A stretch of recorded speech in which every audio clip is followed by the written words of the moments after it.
Hi, everyone, and welcome back to another episode of Put the Guidebook Down. Cultural Travel's immersive, authentic cultural podcast brought to you by me, Kiara, the creator and host. Now, have you ever thought about tree houses and bamboo forests as something potentially deeper when it comes to travel?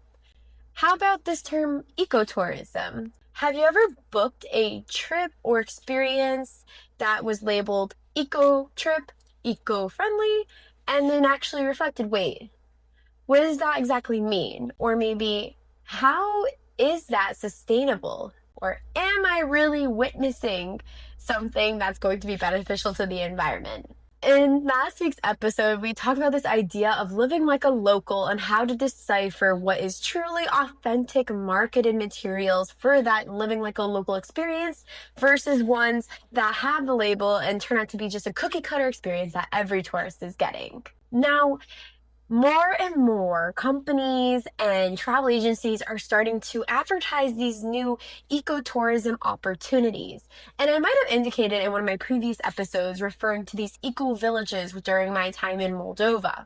Essentially, ecotourism is on the rise, and the International Ecotourism Society defines it as a responsible travel to natural areas that conserves the environment, the inhabitants of those environments, helps sustain local communities, and educates visitors while they visit and after they leave.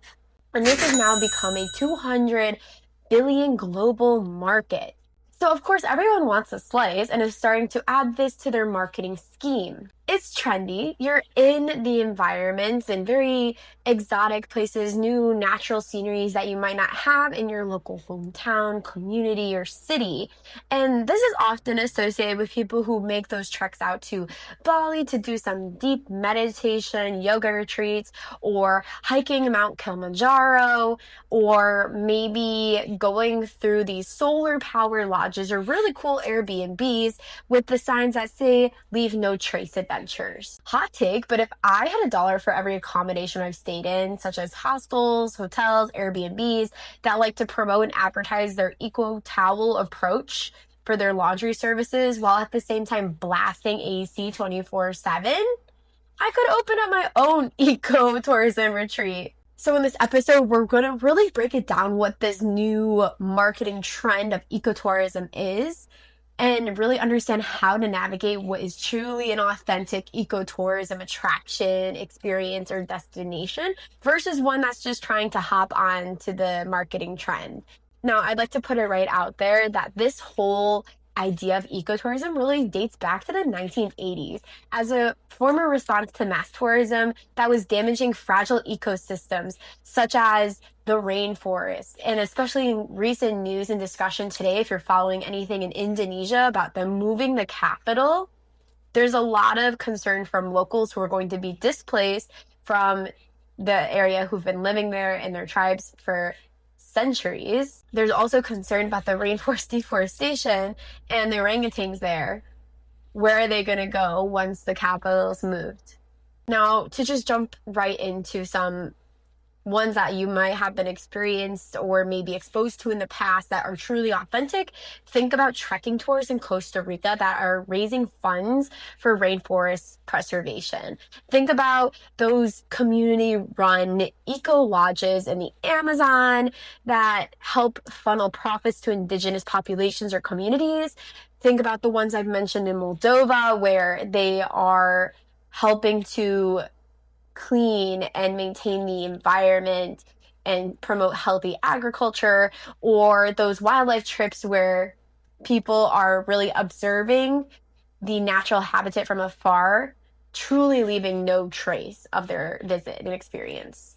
So how do you navigate this whole concept, this whole branding, this marketing to really know what is authentic and actually being used to help conserve the environment that you're visiting versus one that has the marketing, you go, next thing you know, you are stamping all over a pathway that was not created by the local government to go through a forest. Maybe they're trash disposals, so they just leave it there and the animals will clean it up.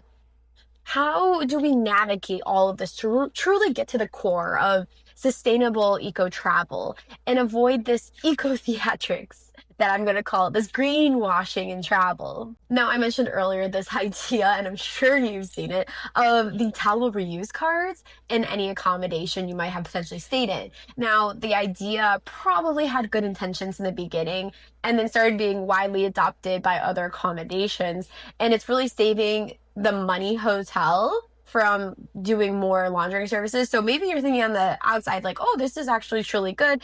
We're starting to save more water. We're being better for the environment.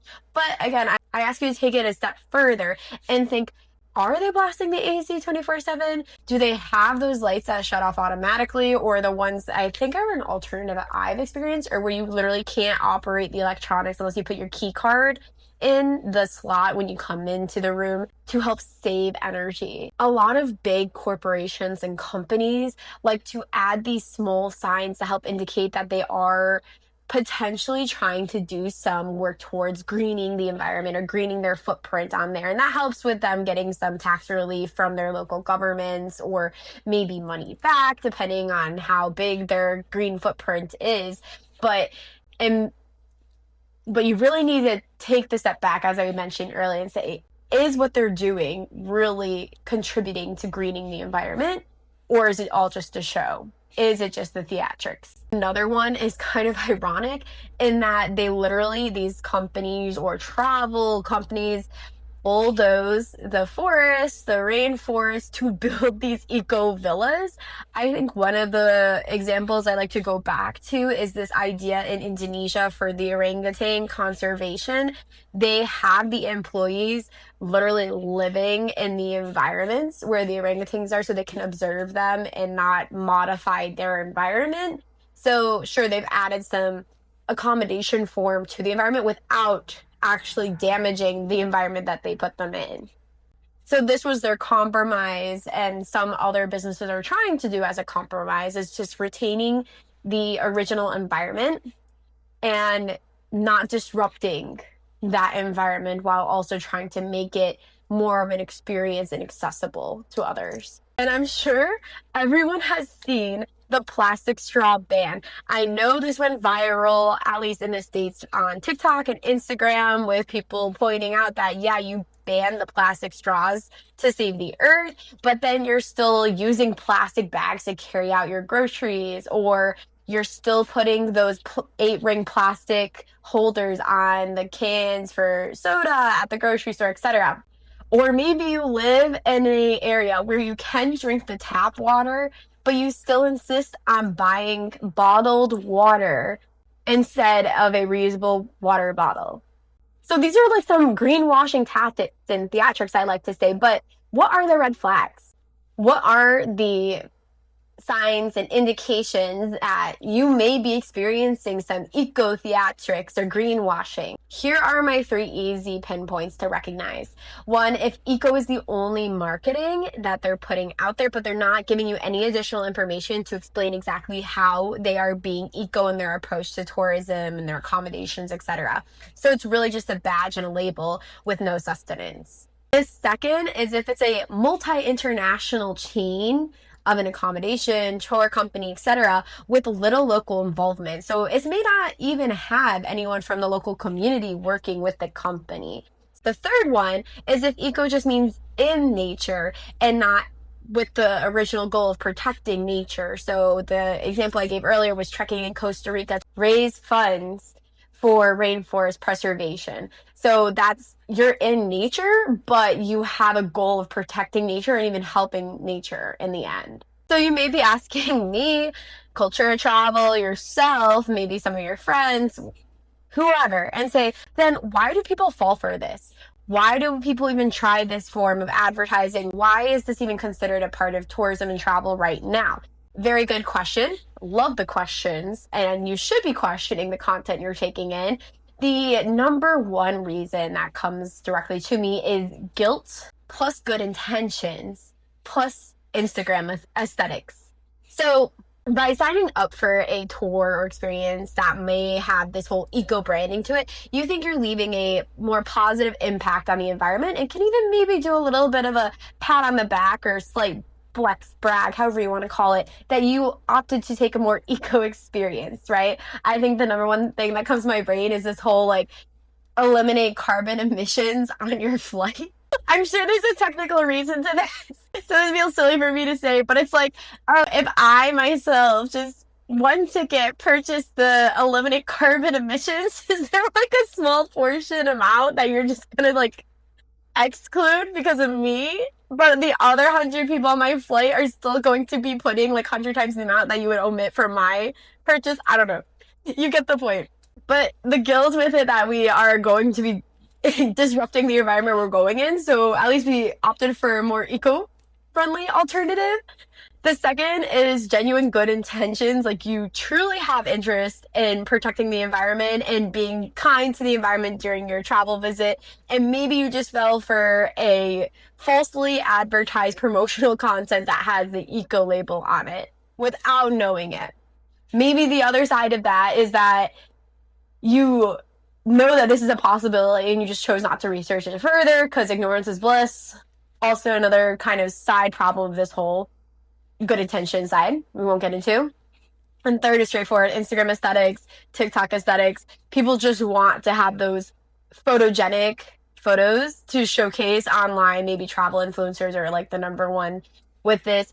And it's not usually good for the environment, right? Because people end up climbing on the trees or getting close to wildlife just to get their photo, to make them photo famous or to make them get the photo that everyone's going to be jealous or get FOMO for, etc. You're putting yourself in danger. You're putting the environment in danger. So is it worth it?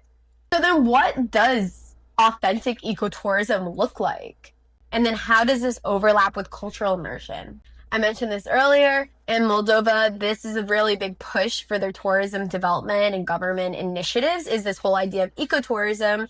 So they build these eco communities, opening up guest houses in rural areas of the country that's run by the local families. The travelers who visit get the authentic experience of living with a local, maybe partaking in some of the agricultural activities. I know one of the big ones is especially when it comes to wine and the whole agricultural processes around that in the community. So travelers have the option to learn about wine production, to go out into the vineyards and pick the grapes, and then help make wine with the local family.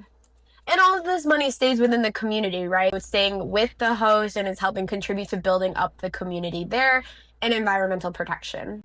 Where the cultural immersion side comes in, similar to with the Moldovan experience I gave, is ecotourism often is run by local communities and local guides because they know the area. This is something they're truly passionate about and something that they feel this dedication towards, and protecting their local community, their local wildlife and culture. So there's usually a lot of local food involved. It's slower travel, so you're really immersing into the nature and connecting to the authenticity of the experience. The main point is real ecotourism is messy, human, and deeply local. If it looks too polished, it probably is Eco-Theatrics. So then how do you navigate this whole sea of greenwashing, Eco-Theatrics, and then how do you vet these people making these advertisements to know who's truly an authentic ecotourism company or travel agency versus ones who are just using the marketing as a way to attract customers? The first one is, if you're looking at doing anything into nature, make sure you're fact-checking the tour group or agency that's offering the experience to make sure that they are supporting the wildlife sanctuaries, if they're giving any profits to them, if it's run by the local community, etc. And it's more of the rehab aspect than exploiting it. So I mentioned this in all my podcasts, but if it's saying anything about influencer or photogenic tour for content development, etc., definitely a big red flag. It's not authentic at all, and plus it's going to mean potential opportunities for your safety to be compromised because they may be pushing you into unsafe situations with the wildlife so you can get those photos, or you're going to end up as part of the problem in damaging some of the local environment. The second one is to try to do more public transport when possible. So not only does this help with eliminating carbon footprints, but it's also going to help you save money and give you that more deeper, authentic experience. So I know people say like, oh, take buses and trains over flights. Okay, yes, I am going to say that to you now. So I am part of that. But I do recognize that flights are a main way of travel. I'm going to own that. But if it's potential for you to say you're in France and you want to go to Germany, perhaps consider just taking the train instead rather than opting for that quick flight. Even if the price is different, trust me, you're going to get a better view and it's going to be a more meaningful, memorable experience. When you're vetting for them, look at the reviews and try to dig a little bit deeper than what their surface level marketing shows. See if any locals are staying there or going on that experience, or is it just all foreigners taking the experience? If no locals are opting for it, it's a red flag. Check if the reviews mention anything about the sustainability rather than eco vibes. Maybe even take it to the next level of asking where your money goes. So does any of it go to contribution of preservation, or is it just all going to the large international company at the end? Asking the questions can be a little bit intimidating, or going about the research may be a little bit more work. If it's something you're truly passionate about and care about, then take the time to really make sure you know what you're signing up for, what the impact is on the area that you're visiting, and where your money's going. Ask who's really benefiting from this trip. The locals, the environment, or just the company. Or maybe even just you. I'm going to myth bust here. People always say ecotourism is always more expensive because it gives you that more immersive experience. It's not. I explained it. Homestays, local options, public transportation are a great way to still go on to the ecotourism side of immersive travel while also still staying within budget. At Cultural Travel, we're working to build tools so that you don't have to play detective all the time. You're not going to be burdened with doing all of this work and research on your own. We're going to help you spot those authentic versus maybe performative eco-theatrics before you book your trip. So be sure to stay tuned, follow our channels, check out our website, and tune into the next episode. Thank you.